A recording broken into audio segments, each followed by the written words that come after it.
Friends, जैसे जैसे आपकी उम्र बढ़ती है आपके शरीर में परिवर्तन होते हैं, आपकी परिस्थितियों में परिवर्तन होते हैं और आपको लाइफ चेंजिंग घटनाओं जैसे रिटायरमेंट, स्वास्थ्य संबंधी समस्याओं या किसी लव्ड वन या प्रियजन को खोने जैसी घटनाओं का सामना करना पड़ता है, जिस कारण आपका सेल्फ कॉन्फिडेंस कम होना एक बहुत आम बात है। कम आत्मविश्वास आपके जीवन की क्वालिटी को प्रभावित या यूं कहें कम कर देते हैं। फिर भी कई लोग अपने जीवन पर आत्मविश्वास की कमी के प्रभाव को नहीं पहचानते हैं। साइकोलॉजी टुडे में एक साइकेट्रिस्ट हैं जो हार्वर्ड में भी पढ़ा चुके हैं, डॉक्टर नील बर्टन के अनुसार स्वास्थ्य खराब होने, नकारात्मक जीवन की घटनाओं जैसे नौकरी छूटने या तलाक लेने, रिश्तों में कमी या निराश करने वाले रिश्ते और नियंत्रण की कमी की सामान्य भावना से आत्मविश्वास में कमी आती है। डॉक्टर बर्टन कहते हैं जब कोई व्यक्ति कम आत्मविश्वास या सेल्फ कॉन्फिडेंस का एक्सपीरियंस करता है तो वे अपने आप में पीछे हटना शुरू कर देते हैं, अपने विचारों या भावनाओं को व्यक्त करने से डरते हैं, शक्तिहीनता की भावना रखते हैं और विभिन्न अवसरों पर मौका लेने से डरते हैं, जिसके परिणाम स्वरूप वे जीवन के विभिन्न अनुभवों को लेने से चूक जाते हैं। कम आत्मविश्वास लोगों को नई चीज सीखने, ड्राइविंग करने, नई तकनीक को इस्तेमाल करने और रोजमर्रा के क्रियाकलापों में कम सक्रिय और अधिक भयभीत बना सकता है। वे यह विश्वास करने लगते हैं कि वे अब ऐसा जीवन नहीं जी सकते जो अपने अतीत में कर लेते थे अथवा उन्होंने जिस तरह अब तक का जीवन जिया था। अगर हम सामान्य उम्र व्यक्ति की 80 वर्ष की माने तो इसमें से 50 वर्ष की उम्र के बाद के अंतिम 30 वर्ष यानी लगभग 40% जीवन हम बिना कुछ नया किए, नया सीखे, कम सक्रिय रहते हुए बिता देते हैं। आज मैं आपको 5 ऐसे तरीके बताऊंगा जिसको करके आप किसी भी उम्र के ब्रैकेट में क्यों ना हो, किसी भी एज ब्रैकेट में क्यों ना हो, खोया हुआ आत्मविश्वास वापस ला सकते हैं। हेलो फ्रेंड्स, मेरा नाम एस के मिश्रा है और मेरे इस life changing YouTube channel transforming people's lives में आपका स्वागत है। तो फ्रेंड्स, पहले तो ये समझते हैं कि आत्मविश्वास होता क्या है। साधारण भाषा में ये कह सकते हैं कि किसी भी कार्य को सफलतापूर्वक करने का विश्वास ही आत्मविश्वास होता है। Belief plus certainty equals to confidence, यानी कि किसी भी काम को करने का जो आपकी सर्टेनिटी है, इस बात का बिलीफ आपका कॉन्फिडेंस होता है। यह हमारे आत्मविश्वास का स्तर 3 चीजों पर निर्भर करता है। नंबर 1 भावनात्मक स्थिरता यानी कि इमोशनल स्टेबिलिटी। नंबर 2 शारीरिक स्वास्थ्य यानी फिजिकल स्टेबिलिटी। नंबर 3 सामाजिक ग्राह्यता यानी कि सोशल एक्सेप्टेबिलिटी। हमारे भीतर जितनी उच्च स्तर की भावनात्मक स्थिरता होती है, अच्छा शारीरिक स्वास्थ्य होता है और सामाजिक रूप से हम स्वीकृत महसूस करते हैं, उतना ही अधिक आत्मविश्वास हमारे पास होता है। एक व्यक्ति के आत्मविश्वास का स्तर आमतौर पर एक बेल कर्व की तरह होता है। 2010 में एक अध्ययन हुआ जिसके अनुसार 25 से 80 वर्ष के आयु के लोगों में यह धीरे धीरे देर से किशोरावस्था के दौरान बढ़ता है, मध्य आयु के दौरान चोटियों और 50 से 55 वर्ष की आयु के बाद इसमें गिरावट आती है। रिसर्चर्स ने माना कि इस पैटर्न का मुख्य कारण यह है कि मध्य जीवन यानी कि जब 40 से 50 वर्ष की आयु होती है तब लोग आमतौर पर सत्ता, स्थिति और महत्व के उच्चतम पदों पर आसीन होते हैं। वे काम कर रहे हैं, रिश्तों में शामिल हैं और नई चीजों को आजमाने के बारे में अधिक साहसी हैं। इसके विपरीत बड़े वयस्क यानी कि 50 वर्ष के बाद अक्सर इन भूमिकाओं को खो देते हैं क्योंकि वे जीवन के बाद के चरणों में प्रवेश करते हैं। तो फ्रेंड्स, मैं आपको विश्व में विभिन्न शोधों के पश्चात या विभिन्न रिसर्चों के पश्चात पाए गए ऐसे 5 सटीक तरीके और कारगर तरीके बताता हूं जिनको इस्तेमाल करके आप अपना आत्मविश्वास वापस पा सकते हैं। यह तरीके कोई भी आयु वर्ग का व्यक्ति इस्तेमाल करके अपना आत्मविश्वास प्राप्त कर सकता है या वापस ला सकता है, परंतु विशेष रूप से जो लोग 50 वर्ष से ऊपर की आयु प्राप्त कर चुके हैं उनके लिए एक रामबाण सिद्ध होगा। सबसे पहला, कुछ नया सीखें। कुछ नया सीखने से वास्तव में आप मस्तिष्क के भीतर की केमिस्ट्री बदल जाती है। आपके मस्तिष्क में, आपके माइंड में जो तत्व आपको सीखने में मदद करता है उसे माइलिन कहा जाता है। जितना अधिक आप सीखते हैं यह उतना आपके मस्तिष्क में डेंस होता जाता है और आप नई चीजें बेहतर सीखते हैं। कुछ नया सीखना भी आपको अपने बारे में बेहतर महसूस कराता है, यह आपको एक्साइट करता है और आप उपलब्धि की भावना हासिल करना शुरू कर देते हैं। यह बदले में आपको खुद पर गर्व कराता है जिससे आपको अधिक आत्मविश्वास मिलता है। कुछ नया सीखने का अर्थ यह बिल्कुल नहीं है कि आप कोई कॉम्प्लेक्स चीज ही सीखें, कोई प्रोग्रामिंग या कोडिंग नहीं, ऐसा नहीं है। ये कुछ भी नया आपकी रुचि से संबंधित हो सकता है, जैसे कोई म्यूजिक इंस्ट्रूमेंट बजाना, पेंटिंग करना, किसी फॉरेन लैंग्वेज का अध्ययन करना या उसको सीखना, डांस की क्लासेस लेना या कोई अन्य सिंपल स्किल। सीखने और कुछ नया करने की गतिविधियां नए कौशल में महारत हासिल करने में स्वाभाविक इच्छा में मदद करती हैं। कुछ नया सीखना जारी रखने के सबसे महत्वपूर्ण कारणों में से एक यह है कि यह डिमेंशिया को दूर करने में भी मदद करता है। डिमेंशिया को, जो लोग लगातार कुछ नया सीख रहे हैं उनके डिमेंशिया होने की संभावना कम हो जाती है।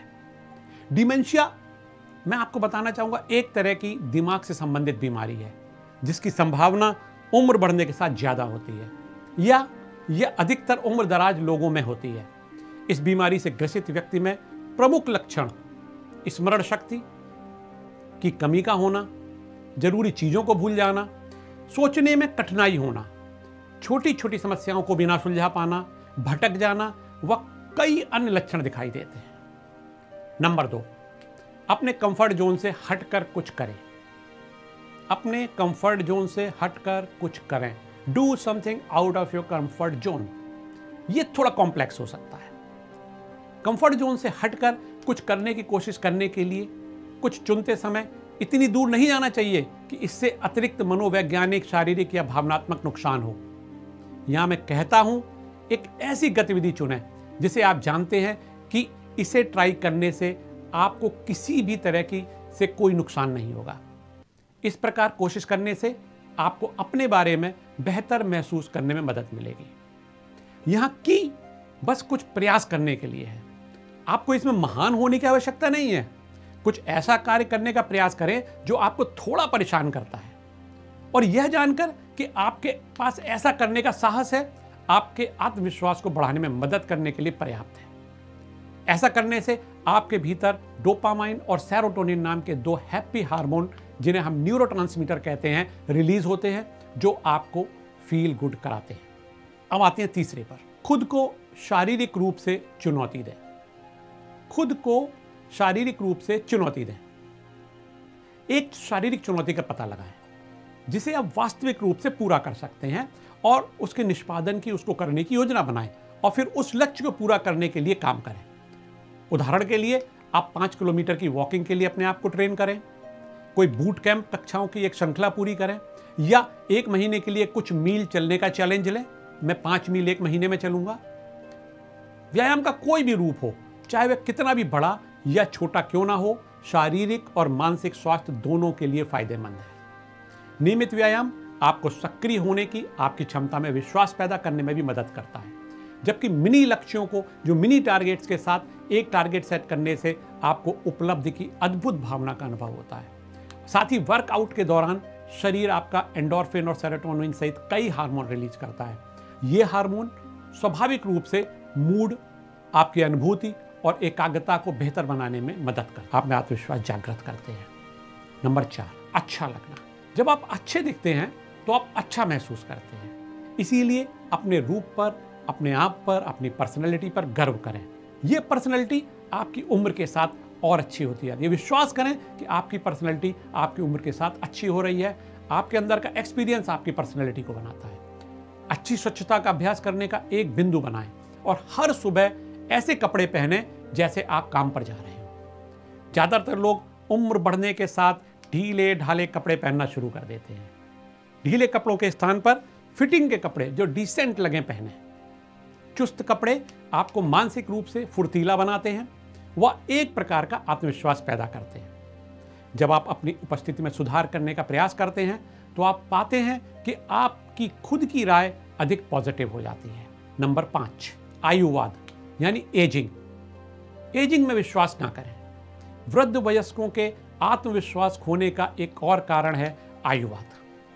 ये एक सामाजिक रूप से व्यापक विचार है कि आयु बढ़ने के साथ आप कुछ भी करने लायक नहीं रहते हैं, आप कुछ गतिविधियों के लिए बहुत पुराने हैं। वास्तव में अध्ययनों में पाया गया है कि उम्र के रूढ़वादिता या ऑर्थोडॉक्सी पुराने वयस्कों को कार्य करने की क्षमता को कम कर सकती है, भले ही उनके पास काम करने की स्किल हो। उदाहरण के लिए 2016 में जर्नल ऑफ अप्लाइड जेंटोलॉजी में प्रकाशित एक रिसर्च ने 65 वर्ष और उससे अधिक उम्र के वयस्कों में ड्राइविंग क्षमता पर आयुवाद यानी एजिंग के प्रभाव को देखा। प्रतिभागियों के ड्राइविंग आत्मविश्वास को एक प्रश्नावली द्वारा मापा गया यानी क्वेश्चनियर द्वारा, और फिर सभी को नकारात्मक या सकारात्मक उम्र के ऑर्थोडॉक्सी विचारों से अवगत कराया गया यानी रूढ़िवादी विचारों से अवगत कराया गया। इसके बाद प्रतिभागियों ने ड्राइविंग टेस्ट पूरा किया और जब आत्मविश्वास का स्तर फिर से दर्ज किया गया तो जो लोग नकारात्मक रूढ़ियों के संपर्क में थे उनकी ड्राइविंग क्षमता में आत्मविश्वास बहुत कम था, भले ही उन्होंने ड्राइविंग टेस्ट में अच्छा प्रदर्शन किया हो। यहां सबक यह है, अपनी उम्र को यह निर्धारित न करने दें कि आपके पास सही क्षमता, स्किल या किसी चीज में सफल होने की इच्छा नहीं है। सेल्फ कॉन्फिडेंस हासिल करने का सबसे अच्छा तरीका है कि आप खुद को अपनी क्षमताओं की याद दिलाएं, उन बाधाओं को दूर करें और उन बाधाओं को खत्म करने का प्रयास करें जो आपको आत्मविश्वास महसूस करने से रोकती हैं।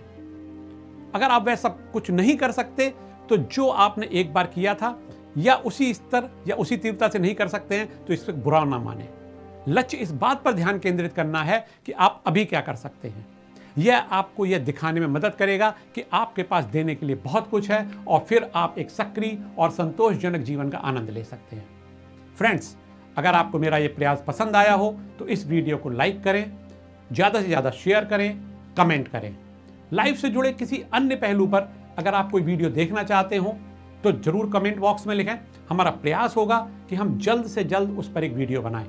मैं आपके लिए इसी प्रकार से लाइफ को बेहतर बनाने के लिए वीडियोस लाता रहूंगा। ट्रांसफॉर्मिंग पीपल्स लाइफ्स का ये प्रयास है कि हम सब मिलकर अपने जीवन को बेहतर और बेहतर बनाने का प्रयास करें। Thank you.